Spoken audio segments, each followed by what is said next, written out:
जय हिंद समाजवादी साथियों, 7वें चरण में यूपी की 13 लोकसभा सीटों पर समाजवादी पार्टी ने इन सीटों पर जीतेगी। जी हाँ, आज हम बात करेंगे समाजवादी पार्टी को लेकर। उसके साथ ही साथ जहां पर आप लोगों को पता है 7वें चरण का जो मतदान है वो संपन्न होने जा रहा है, उसको लेकर आज हम अपनी इस वीडियो में बात करेंगे। तो सबसे पहले हम बात करेंगे जिस तरह से अखिलेश यादव जी ने इस बार लगभग 2 से ढाई महीने तक अखिलेश यादव जी ने जिस तरह से धुआंधार तरीके से चुनाव प्रचार किया, सभी प्रत्याशियों के लिए उन्होंने चुनाव प्रचार किया। पर पश्चिमी उत्तर प्रदेश से जहां पर चुनाव शुरू हुआ था और पूर्वांचल में पहुंचकर अंतिम चरण में मतदान पहुंच चुका है 7वें चरण में, जहां पर यानी कि 1 जून यानी कि कल इस पर मतदान होने जा रहा है पूर्वांचल की 13 लोकसभा सीटों पर। तो आज उन 13 लोकसभा सीटों को लेकर हम अपनी इस वीडियो में बात करेंगे किन किन सीटों पर समाजवादी पार्टी की स्थिति मजबूत और किन किन सीटों पर भारतीय जनता पार्टी की स्थिति मजबूत है। तो जहाँ पर अखिलेश यादव जी लगातार पीडीए के नारे के साथ एनडीए के गठबंधन पीडीए के नारे के साथ इंडिया गठबंधन को मजबूती प्रदान कर रहे हैं, उसी के साथ ही साथ लगातार अखिलेश यादव जी संविधान बचाओ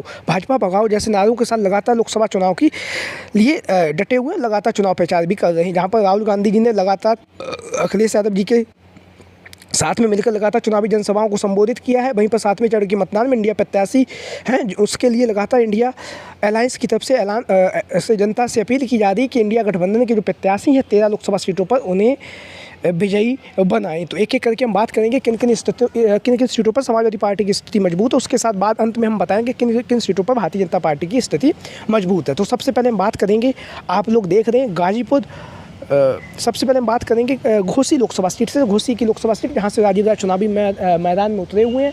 दिग्गज नेता हैं, वरिष्ठ नेता होने के साथ साथ लगातार ज़मीन से जुड़े हुए नेता हैं। लगातार जनता के सुख और दुख में हमेशा ही राजीव राय शामिल होते रहे और लगातार जिस तरह से कोरोना काल में राजीव राय जी के द्वारा जिस तरह से जनता की सेवा की गई है, उसको लेकर कहीं ना कहीं राजीव राय के पक्ष में जो जनता है उसका भी समर्थन है, प्यार है। और राजीव राय लगातार चुनावी प्रचार भी किया और अखिलेश यादव जी ने भी उनके लिए तूफानी प्रचार भी किया है। अगर हम बात करें घोसी की लोकसभा सीट से, एनडीए अलायंस की तरफ से ओम प्रकाश राजभर के जो पुत्र हैं अरविंद राजभर वो चुनावी मैदान में उतरे। तो कहीं ना कहीं यहाँ से जो राजीव राय जी है उनकी स्थिति मजबूत है, क्योंकि उसका एक तो जाति समीकरण है, उसके साथ ही साथ यहाँ पर जहाँ पर 17 बार चुनाव हुए उसमें से 14 बार राज समाज के लोगों ने यहाँ पर जीत दर्ज की है घोसी की लोकसभा सीट पर। अब हम बात करेंगे बलिया लोकसभा सीट को लेकर। बलिया की लोकसभा सीट से सनातन पांडे चुनावी मैदान में उतरे हुए हैं, जैसा कि आप लोग इन तस्वीरों के माध्यम से देख भी रहे हैं। सनातन पांडे जमीनी नेता हैं और जमीनी नेता होने के साथ साथ लगातार चुनाव प्रचार करें। हालांकि पिछली बार जब चुनाव हुआ था तो यहाँ से सनातन पांडे महज 13 से 14 हज़ार वोटों से चुनावी मैदान में हार गए थे। हालांकि जानकारी इकट्ठा करने पर यह भी जानकारी मिली है कि सनातन पांडे यहाँ से हारे नहीं थे, उन्हें हराया गया था। इस तरह की भी जानकारियाँ सोशल मीडिया के माध्यम से मिली हैं। लेकिन इस बार के चुनाव में अखिलेश यादव जी के द्वारा एक बार पुनः सनातन पांडे को चुनावी मैदान में उतारा गया है। और सनातन पांडे को चुनावी मैदान में उतारने के साथ साथ अखिलेश यादव जी के द्वारा जहाँ पर पीडीए के नारे को दिया गया, पिछड़ा दलित अल्पसंख्यक आधी आबादी महिलाओं को लेकर और अगड़े समाज को लेकर जहाँ पर बात की गई, वहीं पर ब्राह्मण बाहुल ये जो सीट है, यहाँ पर लगभग 3 लाख ब्राह्मण समाज के वोट बैंक है बलिया की लोकसभा सीट पर। तो उन्हें साधने के लिए अखिलेश यादव जी के द्वारा यहाँ से सनातन पांडे को चुनावी मैदान में उतारा गया है। जैसा कि आप लोगों को पता है उत्तर प्रदेश का चुनाव कहीं ना कहीं जाति समीकरण पर आधारित होता है और जाति समीकरण के हिसाब से यहाँ पर जनता वोट भी देती है। तो बलिया की लोकसभा सीट से अखिलेश यादव जी ने जाति फैक्टर कहीं ना कहीं काम करता हुआ दिखाई दे रहा है। और यहाँ से बलिया की लोकसभा सीट से समाजवादी पार्टी के जो प्रत्याशी हैं सनातन पांडे जी, उनकी स्थिति इस बार मजबूत नजर आ रही है। हम बात करेंगे अब गोरखपुर लोकसभा सीट से। गोरखपुर की लोकसभा सीट जहाँ से आप लोगों को पता है काजल निषाद चुनावी मैदान में उतरी, तेज तर्रार महिला नेत्री हैं, लगातार जनसंपर्क कर रही, लगातार लोगों के बीच में पहुंची। लगभग पिछले 4 से 5 सालों से लगातार काजल निषाद जी गोरखपुर की जो लोकसभा सीट है या गोरखपुर का जो क्षेत्र है उसमें लगातार मेहनत कर रही, चाहे वो मेयर का चुनाव रहा हो, चाहे फिर विधानसभा का चुनाव रहा हो, चाहे फिर अब लोकसभा का चुनाव भी रहा हो। अखिलेश यादव जी लगातार जो काजल निषाद जी हैं उन पर भरोसा जता रहे हैं और लगातार उन्हें प्रत्याशी भी बना रहे हैं। तो जहाँ की बात करें हम गोरखपुर की लोकसभा सीट से, हालांकि भारतीय जनता पार्टी की तरफ से जो वर्तमान समय में उत्तर प्रदेश के जो मुख्यमंत्री उन्होंने मुख्यमंत्री बनने से पहले यहाँ से वो सांसद हुआ करते, तो उसके बाद जब वो मुख्यमंत्री बनेंगे तो उसके बाद यहाँ से रवि किशन चुनावी मैदान में उतरे हुए हैं। चुनावी मैदान में उतरने के साथ साथ 2 बार के सांसद भी हैं रवि किशन जी। तो यहाँ पर जो कहीं ना कहीं जो इस बार हम बात करें चुनावी समीकरण में तो कहीं ना कहीं जनता जो भारतीय जनता पार्टी के जो सांसद हैं उनसे कहीं ना कहीं नाराजगी भी जनता में देखी जा रही है। और उसके साथ साथ जाति समीकरण भी कहीं ना कहीं काजल निषाद के पक्ष में जाता हुआ नजर आ रहा है, क्योंकि यहाँ पर लगभग 4 लाख वोट बैंक जो है निषाद समाज का है।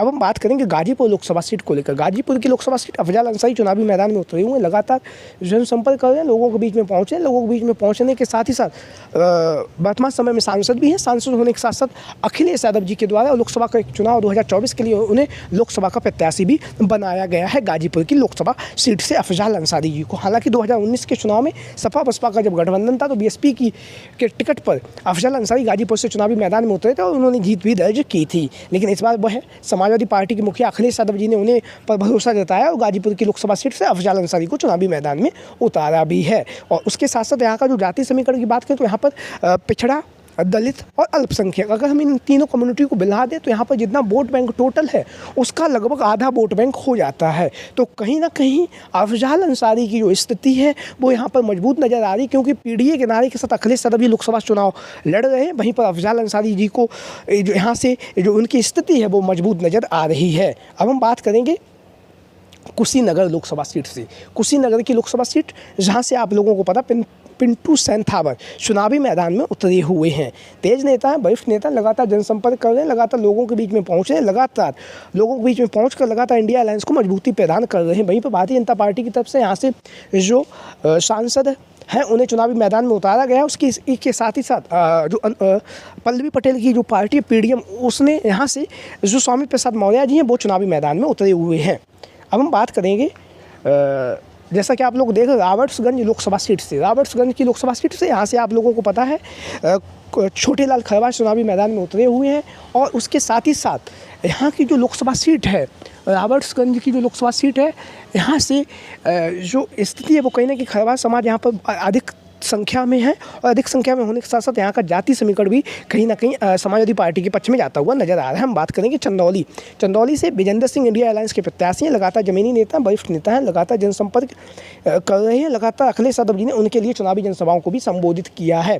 तो यहाँ का जो जाति समीकरण वो कहीं ना कहीं समाजवादी पार्टी और इंडिया अलायंस के पक्ष में जाता हुआ नजर आ रहा है। विजेंद्र सिंह जी यहाँ से चुनावी मैदान में उतरे हुए हैं चंदौली की लोकसभा सीट से। अब वहीं पर हम बात करेंगे अब जो सलेमपुर की जो लोकसभा सीट है, यहाँ से रमाशंकर विद्यार्थी चुनावी मैदान में उतरे हुए हैं। पूर्व में सांसद भी रह चुके हैं, दिग्गज नेता हैं, जमीन से जुड़े हुए नेता हैं। और रमाशंकर विद्यार्थी को अखिलेश यादव जी के द्वारा लोकसभा के लिए उन्हें प्रभारी भी बनाया गया था। उसके बाद अखिलेश यादव जी ने उन्हें यहाँ से टिकट भी दे दिए सलेमपुर की लोकसभा सीट से। तो बहुत मजबूत स्थिति में नज़र आ रही है रमाशंकर विद्यार्थी जी, जैसा कि आप लोग इन तस्वीरों के माध्यम से देख भी रहे हैं।